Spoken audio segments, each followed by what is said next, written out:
శ్రీశ్రవణం ఛానల్‌కి చిన్నారులందరికీ, శ్రోతలందరికీ కూడాను మరొక్కసారి స్వాగతం. ఇందుమతిని వివాహం చేసుకున్న రాజుని చూసి అక్కసుతోటి మిగతా రాజులందరూ కూడాను దారికి అడ్డం కాశారనమాట.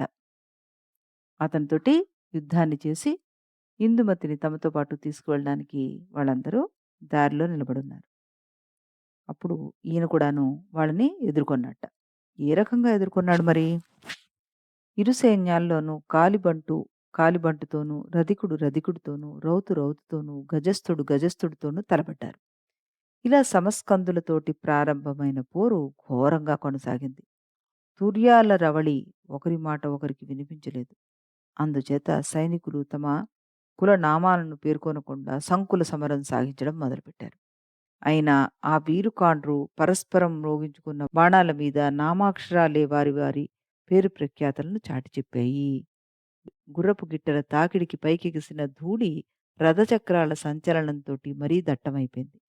ఏనుగు చెవుల గాలికి అది మరీ విస్తరించి వస్త్రంలాగా సూర్యుడిని కప్పేసింది. ఆ సేనాపరాగాన్ని గాలికి విచ్చుకున్న నోళ్లతోటి గ్రహిస్తున్న మత్స్యధ్వజాలు కలుషిత జలాలను త్రాగే అచ్చమైన చేపపిల్లలాగా బాసిల్లాయి. దుమ్ము దట్టంగా కమ్ముకోవడం వల్ల కంటికి ఏమీ కనిపించడం లేదు.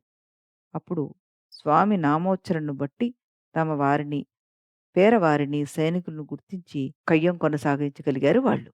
ఇలా యుద్ధభూమిలో కంటి చూపును నిరోధిస్తూ పరాగమనే చీకటి విజృంభించేసింది. ఆ పైన శస్త్రాల దెబ్బలకు గురి అయిన గుర్రాలు, ఏనుగులు, సైనికుల నుంచి ప్రవహించిన రక్తం ఆ చీకటి పాలిటి బాలబాణుడైపోయింది. అంటే అదే ఎర్రగా మెరుస్తూ ఆ చీకట్లో కనబడడం మొదలుపెట్టిందనమాట.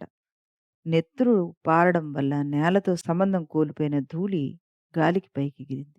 అప్పుడది నిప్పు కణికలుగా మాత్రమే నిలిచి, అంతకు మునిపే పైకెగిసిన పొగలాగా భాసిల్లింది అంటూ అక్కడి యుద్ధ వాతావరణాన్ని వర్ణించారు కాళిదాస్ గారు. దెబ్బతిని మూర్ఛిల్లిన రథికులు మూర్ఛ నుండి తేరుకోగానే రథాలను శత్రువుల బారి నుండి తొలగించిన సారథులను అధిక్షేపించారు. తర్వాత తొలిటి ధ్వజచిహ్నాలతో గుర్తించి తాము కొట్టిన వారి మీదనే మళ్ళీ శరప్రయోగం చేశారు. నిపుణులైన వీలుకాండ్రు ప్రయోగించిన బాణాలు మార్గం మధ్యలో శత్రు బాణాలకి తగిలి నడిమికి విరిగిపోయాయి. అయినా వాటి పూర్వభాగాలు మాత్రం వేగాతిశయంతోటి ముందుకు దూసుకువెళ్ళి లక్ష్యాలను భేదించాయి. గజయుద్ధంలో తీక్ష్ణ చక్రప్రయోగంతోటి ఖండింపబడ్డ గజారోహకుల శిరస్సు డేగల గోళ్ళల్లో తల వెంట్రుకలు తగులుకోవడం వల్ల చాలా సేపటికి గానీ నిలబడలేదు.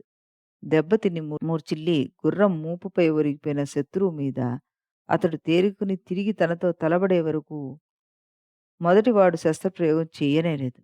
కవచధారులైన సైనికులు శరీరాలపై మమకారం వదిలి వర నుండి పెరిగిన ఖడ్గాలతోటి గజాల పెనుదంతాలపై తీవ్రంగా ప్రహారం చేశారు.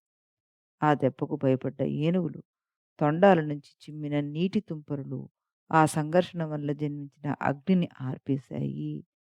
శరాలతోటి ఛేదింపబడి నేల పడిపోయిన శిరస్సులనే ఫలాలతోనూ, శిరస్త్రాణాలనే పానపాత్రలతోనూ, నెత్తురనే మధ్య ప్రవాహంతోనూ నిండిన కథనభూమి మృత్యుదేవత యొక్క భుజఖండాన్ని నక్క బలవంతంగా లాక్కుపోయింది. బాహుపురుల కొనలు తగిలి దవడలు గాయమయ్యేసరికి మాంసం మీద ప్రీతి ఉన్నప్పటికీ అది దాన్ని వదిలేసి వెళ్ళిపోయింది అంటూ మళ్ళీ ఒక వర్ణన చేశారు ఇక్కడ కాళిదాస్ గారు. శత్రు ఖడ్గ ప్రహారాలతోటి తల తెగిన ఒక వీరుడు వెంటనే సురలోకంలో విమాన ప్రభువు అయ్యాడు. అక్కడ ఎడమ తొడపై సురాంగనను కూర్చోబెట్టి విహరిస్తూ రణరంగంలో నృత్యం సల్పుతున్న తన మొండాన్ని చూశాడు. అంటే యుద్ధభూమిలో చనిపోయే వారికి వీర స్వర్గం లభిస్తుంది అంటారు కదా! ఆ రకంగా అక్కడ చనిపోగానే ఆయన స్వర్గంలో విహరించారట. ఇరువురి రథికులు ఒకళ్ళతో ఒకళ్ళు తలపడ్డారు. సారథులు నిహతులు కాగానే తామే రథాలు నడుపుకుంటూ సమరం సాగించారు. గుర్రాలు కూడా చచ్చేసరకలు గదాయుద్ధానికి ఉపక్రమించారు. గదలు సైతం విరిగిపోయాయి. ఆపై బాహుయుద్ధాన్ని ఉద్యమించారు. ఇరువురు భటులు ఒకరితో ఒకరు తీవ్రంగా పోరాడి ఒకే క్షణంలో అసూలు వీడి దేవత్వాన్ని పొందారు వాళ్ళు. దేవలోకంలో కూడా వాళ్ళకి వివాదం తప్పలేదు. ఒకే అప్సరసను వాళ్ళు అభిలషించారట మరి. ఈ విధంగా ఇరుపక్షాల సైన్యాలు క్రమంగా వెనుకకు ముందుకు వీచే గాడుపులకు చెలరేగిన 2 మహాసముద్రపు అలల చందంగా అవ్యవస్థితమైన జయాపజయాలు పొందినాయి. చివరకు శత్రు బలాల తాకిడికి అజుడి సైన్యం చెల్లాచెదరైపోయింది. అయినా మహాపరాక్రమశాలి అయిన ఆ రాజపుత్రుడు తానొక్కడే రిపు సైన్యాన్ని ఎదుర్కొన్నాడు. అంటే శత్రు సైన్యాన్ని ఎదుర్కొన్నాడు. గాలికి పొగ వెనక్కు మళ్ళిన అగ్ని మాత్రం గడ్డి కుప్ప వైపే ప్రసరిస్తుంది కదా! కవచాన్ని, ధనుర్బాణాల్ని ధరించిన రథస్థుడైన ఆ అసహాయ శూరుడు రణగర్వితుడై ముందుకొరికాడు. కల్పాంతంలో ఆది వరాహం ఉద్వేలమైన సముద్ర జలాన్ని కలిచివేసినట్లుగా రాజవర్గాన్ని కలిచివేశాడాయన. సంగ్రామ రంగంలో అతడు కుడి చేతిని గాని, ఎడం చేతిని గాని అమ్ముల పొదిలో ప్రవేశింపజేసిన దృశ్యమే కనిపించలేదుట. అంత ఫాస్ట్‌గా చేశాడాయన. ఆ మహాయోధుడు ఒక్కసారి ఆకర్ణాంతం లాగిన అల్లెతాడు శత్రువులను నూరుమాడే శరపరంపరకు తనకు తానే సృష్టించిందా అన్నట్లుగా గోచరించింది. అజుని శరప్రవాహంలో కంఠాల నుండి తెగిపడ్డ శత్రు శిరస్సులు రోషంతోటి కొరకడం వల్ల మిగిలిన ఎర్రవారిన పెదవులతోనూ స్పష్టంగా కనిపించే ఊర్ధ్వరేఖలు గల కనుబొమ్మల ముడులతోనూ, హూంకారాలతోనూ రణక్షోణినంతా కప్పేశాయి అక్కడ.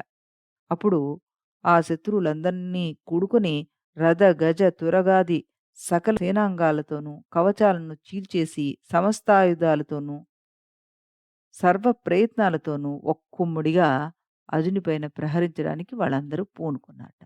విరోధులు ప్రయోగించిన బాణాలు అజున్ని కప్పేశాయి. అంతటా మంచు కమ్ముకున్నట్లుగా కొద్దిపాటి వెలుగు విరజిమ్మే ప్రభాకరుని వల్ల ప్రాతకాలాన్ని గుర్తించినట్లుగా కేవలం ధ్వజాగ్రాన్ని బట్టి అజుడు ఉనికిని గుర్తింపబడింది. ఆ రకంగా వాళ్ళందరూ ఒక్కసారిగా అటాక్ చేశారట. అప్పుడు మారాసుందరుడు మహాజాగరూకుడు అయిన అజమహారాజు ప్రియంవదుడిచ్చిన ప్రస్వాపన అనే గాంధర్వ అస్త్రాన్ని పగతురపై ప్రయోగించాడు. ఆ అస్త్రం ఇచ్చాడు గదా! శాప విమోచనమైన ప్రియంవదుడు దాన్ని ప్రయోగించాడు. ఆ అస్త్ర ప్రభావం వల్ల వాళ్ళ హస్తాలు ధనురాకర్షణ చేయజాలక స్తంభించిపోయాయట. అందరివి కూడాను చేతులు స్తంభించిపోయాయి. శిరస్త్రాణాలు ఒక పక్కగా భుజం వైపుగా ఒరిగిపోయాయి. దేహాలు ధ్వజస్తంభాలకు చారగిలబడిపోయాయి. అలా శాత్రవ సైన్యం అంతా గాఢ నిద్రలో మునిగిపోయింది. పిమ్మట అజుడు తన విజయాన్ని సూచిస్తూ శంఖాన్ని పూరించాడు. ఇందుమతి చెవి చూసిన అతని కింద పెదవి వద్ద నిలిపిన ఆ శంఖాన్ని అవలోకించినప్పుడు ఆ మహావీరుడు స్వహస్తాలతో ఆర్జించిన మూర్తిమంతమైన కీర్తిని పానం చేస్తున్నాడా అని అనిపించిందిట.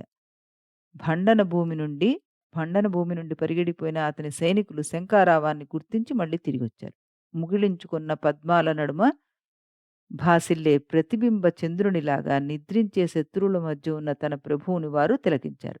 ఇప్పుడు రాఘవుడు మీ కీర్తినే హరించాడు కాని కృపతో మీ జీవితాన్ని హరించలేదు అన్న వాక్యాన్ని అజుడు రక్తసిక్తమైన బాణాగ్రాలతోటి ఆ నరపతుల ధ్వజాలపై రాయించాడు.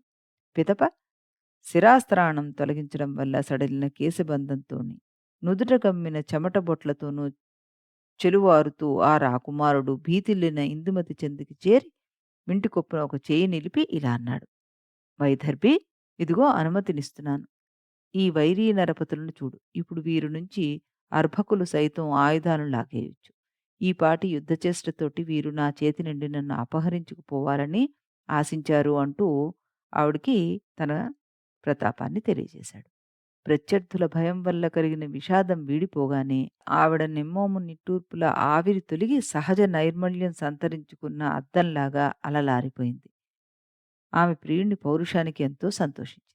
అయినా సిగ్గు వల్ల తనకు తానే పతిని అభినందించలేకపోయింది.